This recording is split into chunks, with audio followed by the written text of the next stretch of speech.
what's happening, everybody?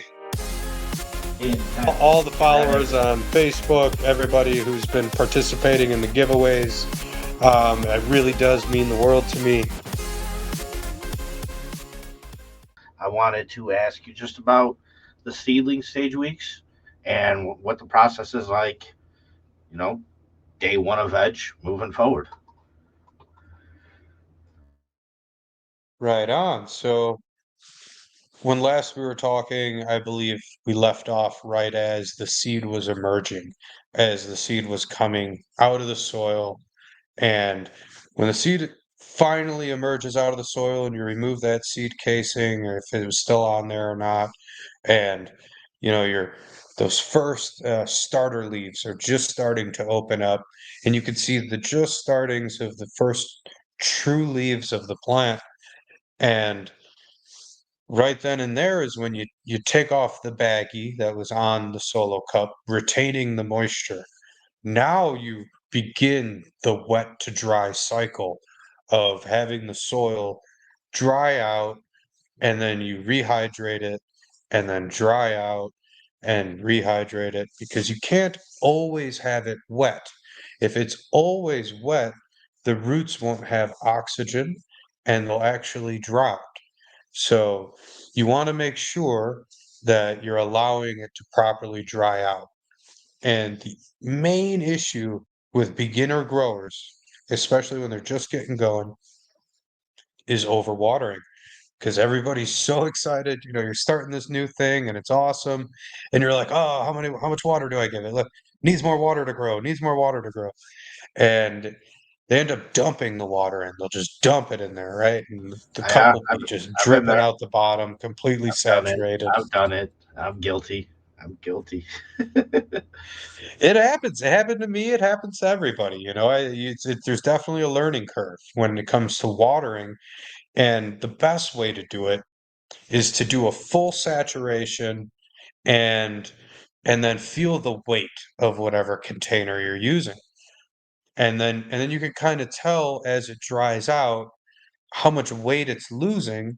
And then when you notice it's dry, you feel the weight of it then, and you say, okay, when it's this weight, that's when I need to add water, and not beforehand. Because if you keep adding it, sometimes you can get algae growth on the top, you can get, fungus gnat problems because the soil's too wet, root rot, dampening off right away. Your seedling can just die if the soil's too wet.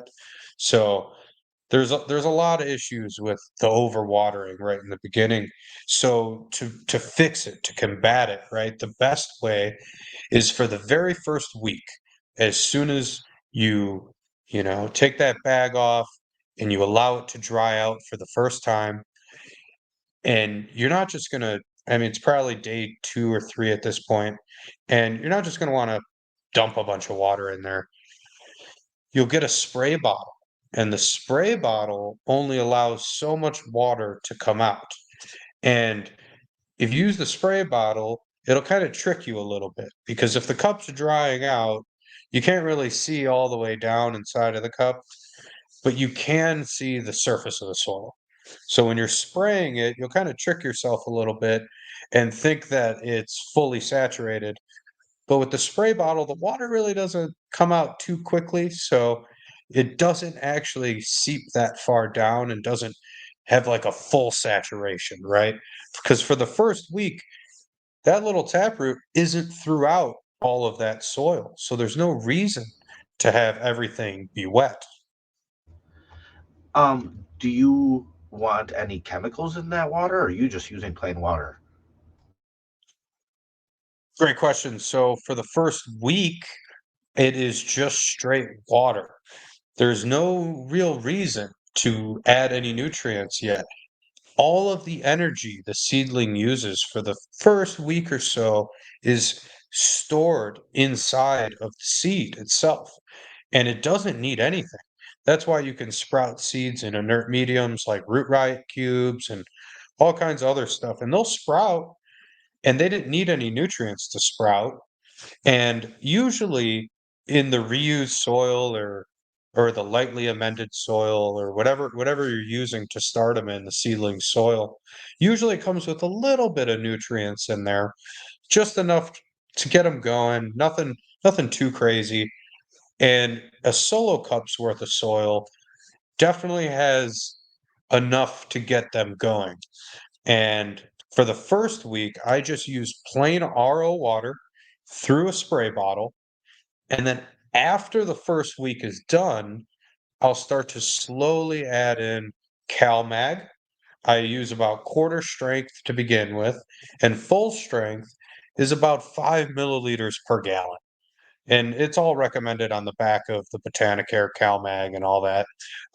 You can follow along that, all the recommendations for how much to use.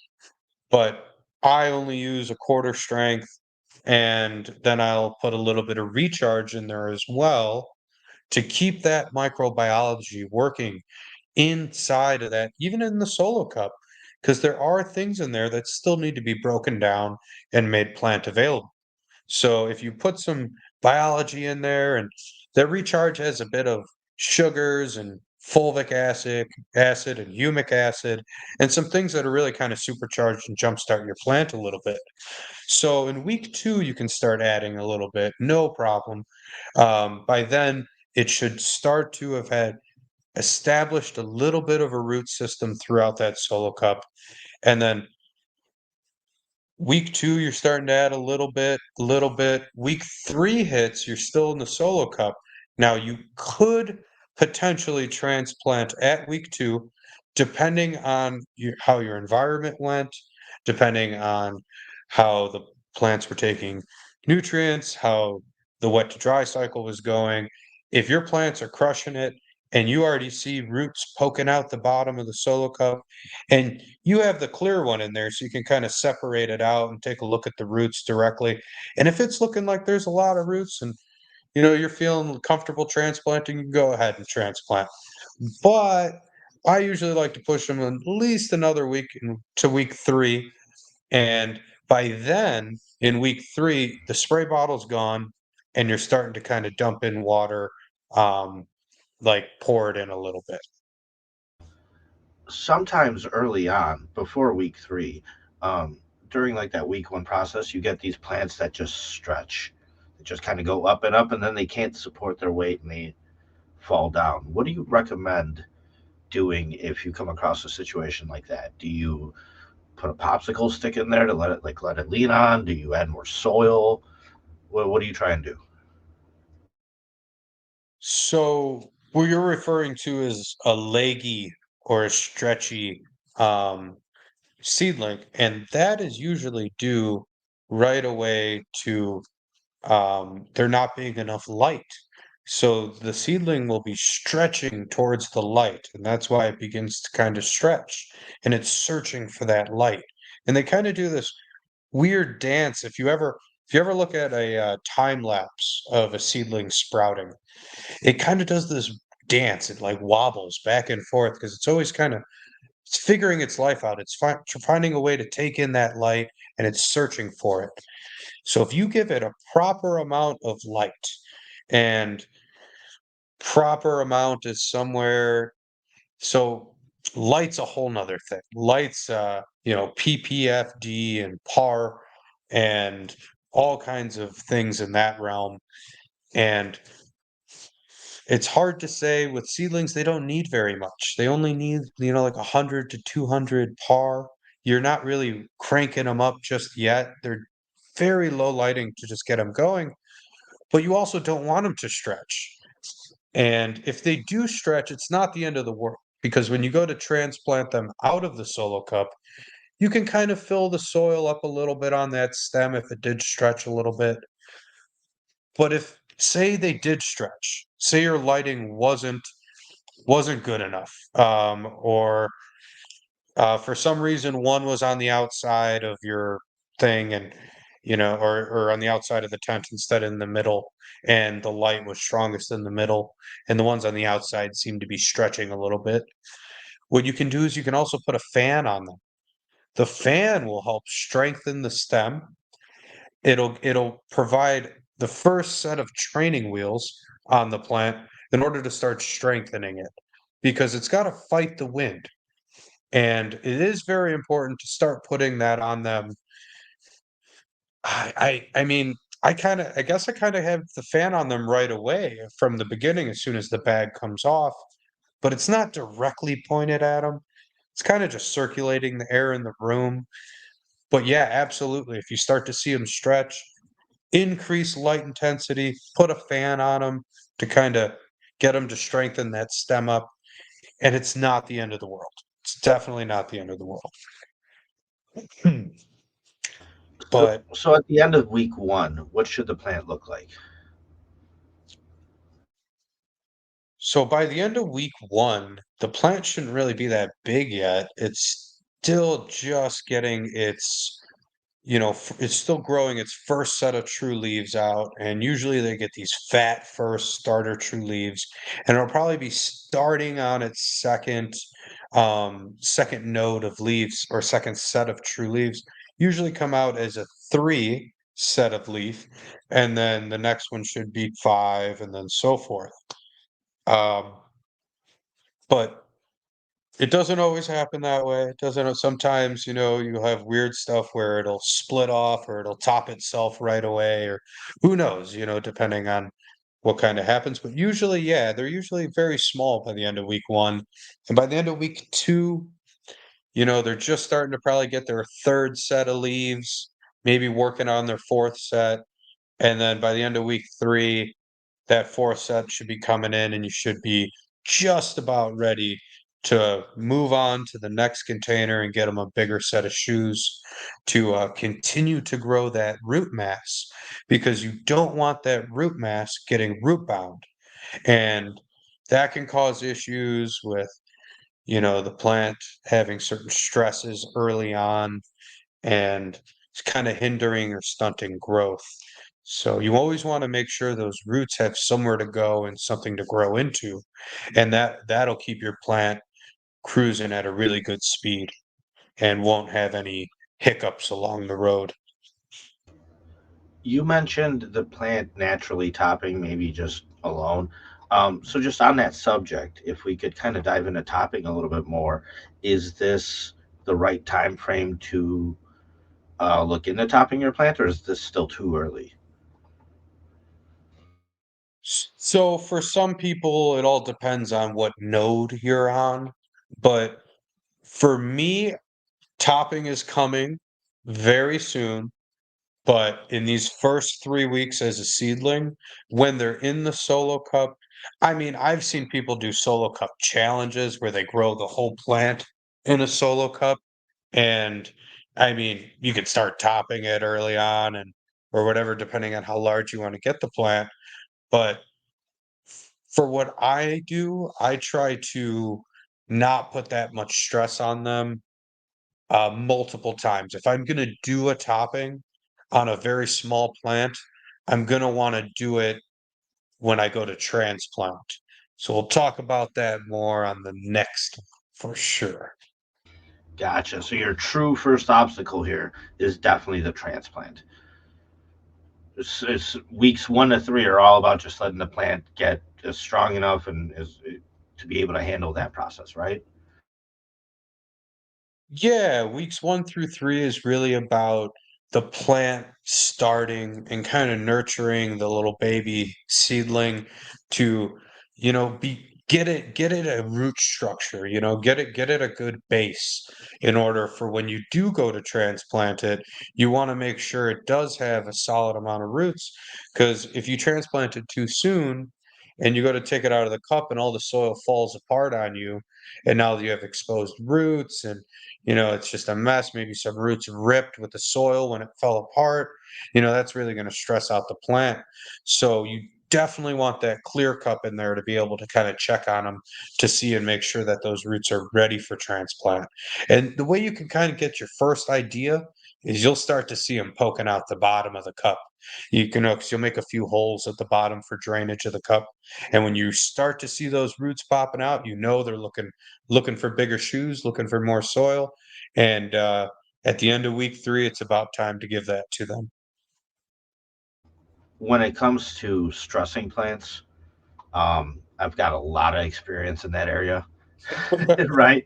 So I've put plants through hell. I really have. And the one thing I just want to kind of include in this conversation is, um, it's like it's like this, the conversation of life. There's a time and place for everything, right? This is the part where you can make mistakes and still get away with it, because down the road, when you're flowering, your mistakes are much more costly. However, during this veg part, I mean, you could veg for as long as you'd like, right? So, I mean, you could give the plant a ton of chances to bounce back from just about any mistake you make, and it'll be fine at the end of the day. Would you agree? So once you get to veg stage, I would say for sure. In the beginning, in the early stages, I mean, you can easily kill that seedling, and temperature can be an issue. I didn't even go over temperature. Temperature should be warm. They like it warm when they're just getting going, around like 80 degrees, maybe 85 if you're pushing it up there. No real reason to go hotter than that, to be honest. 82 is probably ideal. And then you're going to want lots of humidity. You're going to want like 65, 70% humidity, something to keep it warm and moist for that seedling that needs that environment to really get going and feel comfortable. And it really can't take a very harsh environment. I mean, it is you know it they can grow anywhere, you know what I mean? So it doesn't need the most ideal conditions always, but you the goal is to try to go as quickly as possible, and is to try to push the plant. and and you can grow it with just water too, but if you set up the environment perfectly and you're hitting all your marks, you're gonna see it and you're gonna notice the growth for sure. So, in these first And 3 weeks, I'm sorry, go ahead. no, no, no, no, no, go ahead, go ahead. So in these first 3 weeks, when you're letting the plant grow, um, those two starter leaves, they always die. So people shouldn't be freak out when those first two leaves start going brown and die. They always die. Um, However, when it comes to the rest of the leaves, should you have any discoloration in your leaves by week 3? Like, should there be any yellowing? If there is, what's that a sign of? Is that too early on for those type of things? And what about like defoliation? Because those initial leaves, they can get pretty big, especially you mentioned you like to grow indicas. Man, they get huge, right? So do you want to take those off to let the foliage underneath it receive more sunlight, or what do you do with all that? So in the first 3 weeks as a seedling, they're not really going to have a ton of foliage to remove. And even those starter leaves should still totally be intact. And they should still be green and still be fine. Those don't really yellow off and fall off until later. And it's I've I've taken them off in week 1 or 2 of flower. And way down the line, and depending on how quick you're going or the size of the plant, and they will yellow off eventually, and they'll have this like almost like clear kind of skin when you go to peel them off later. That's kind of weird, but yeah, they'll fall off way eventually. But in the first 3 weeks, they'll definitely still be there. There won't really be much stuff to remove just yet. You really don't want to damage or remove any leaves because the leaves are what it's taking in the the light is the easiest way to say it, and the light is what drives the photosynthesis of the plant, and it's taking it in through those leaves, so you don't really wanna remove anything just yet because there's really no reason to defoliate, and there shouldn't be large branches of anything yet, or, you know, even the ones on the very bottom aren't, you know ready to be removed yet. They're not covering anything yet. You shouldn't really have any branching happening just yet. You should only be on maybe the third node in the solo cup, maybe fourth node. By the time it's ready to come out of there within those first 3 weeks, in soil.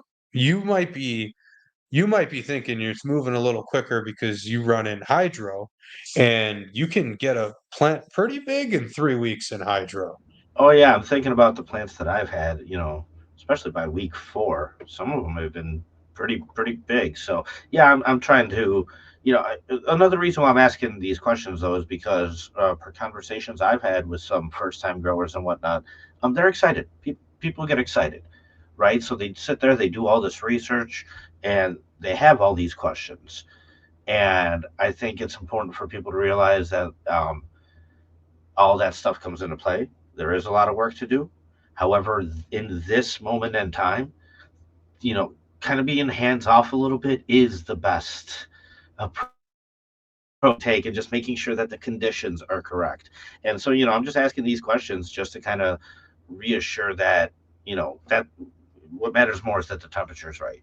What matters more is that the humidity is right, rather than, topping them at this point or whatever and this and that. So, Absolutely. People definitely get excited. They start doing all kinds of research on plant training, and they're like, "Oh, I'm gonna train my plant out all crazy," and yeah, I'm I that was going to be my next question to you. Like, same thing with like LST and plant training. Like, it's still too early for all that in weeks 1 to 3. it shouldn't you shouldn't be focused on, trying to bend the plant over at that stage because in in soil things move a little slower, especially with container size.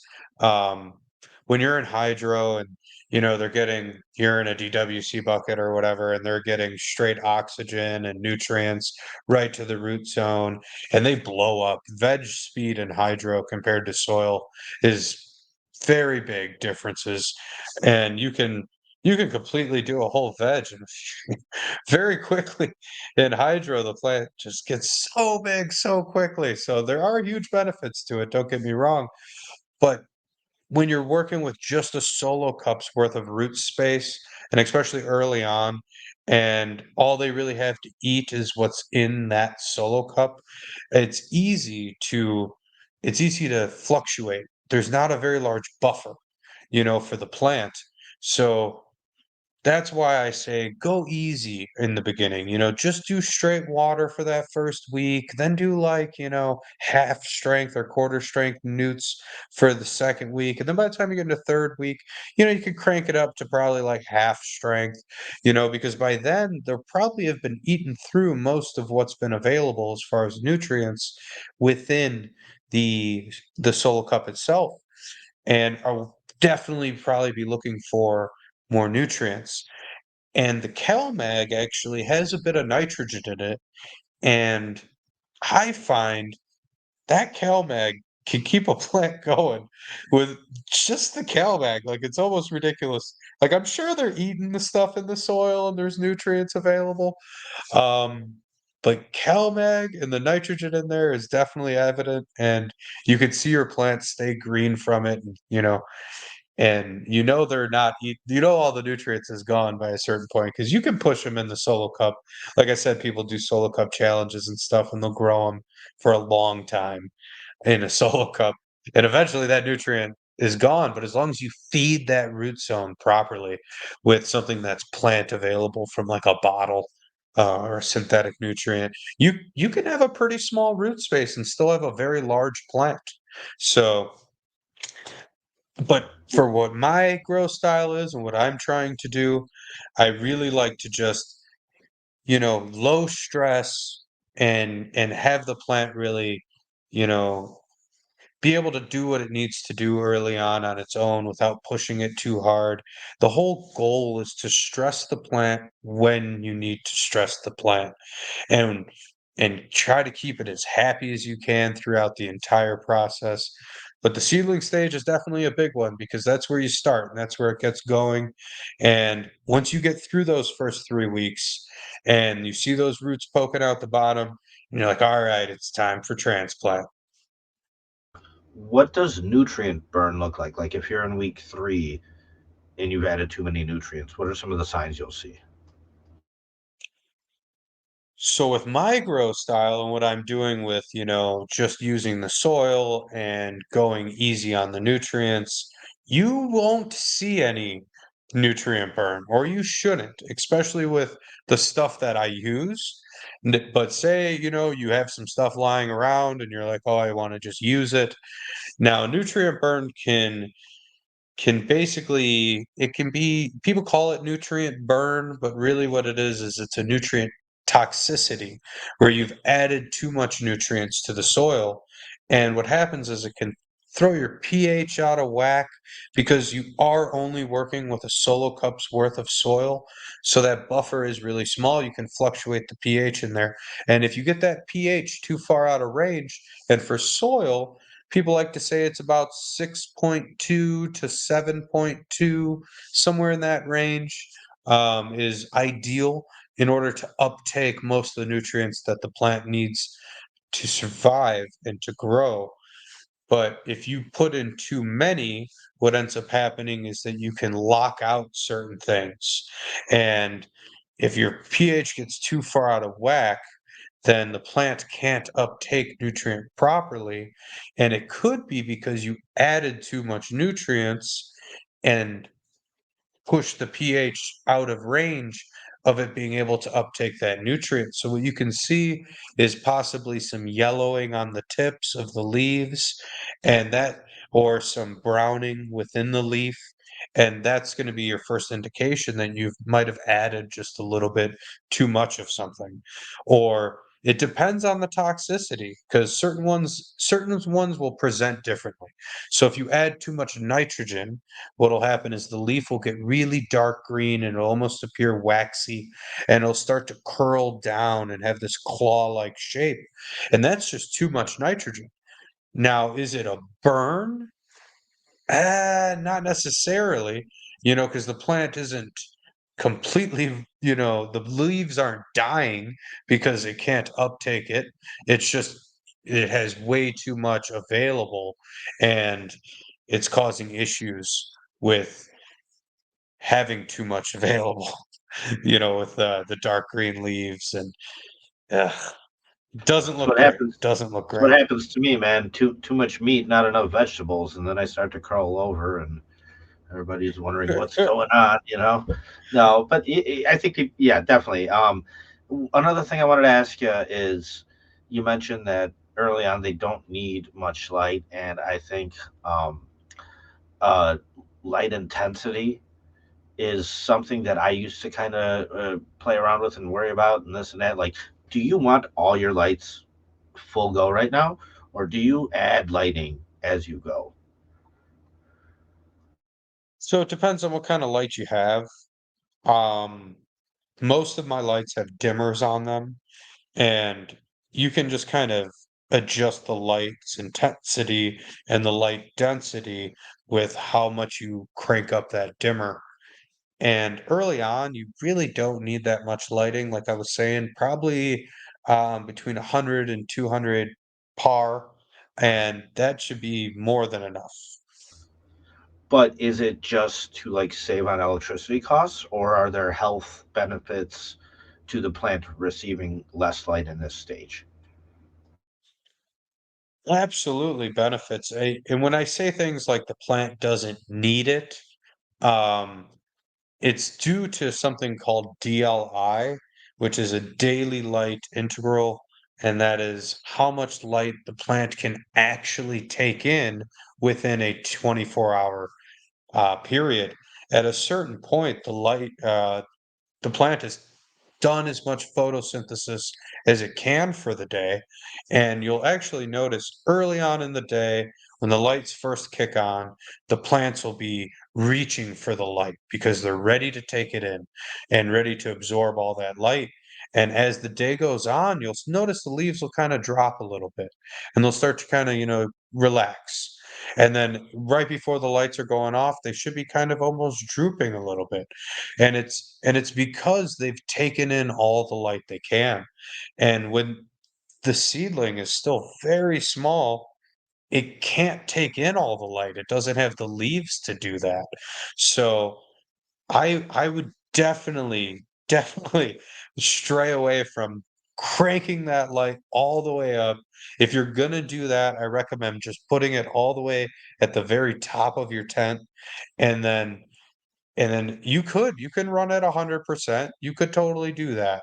And you may run into some issues of stress or maybe some light burn or heat stress or other things that come with cranking your light too hot, or having it too close. But really, most lights come with a par map and recommendations. And there's ways to measure the par and that kind of thing with par meters, but really I just kind of go by the general, thing, the par map that the lights will normally come with. Most manufacturers will have a par map that says at 12 inches, this is how strong your light is. At 18 inches away from the canopy, this is how strong your light is. And you can kind of go by that.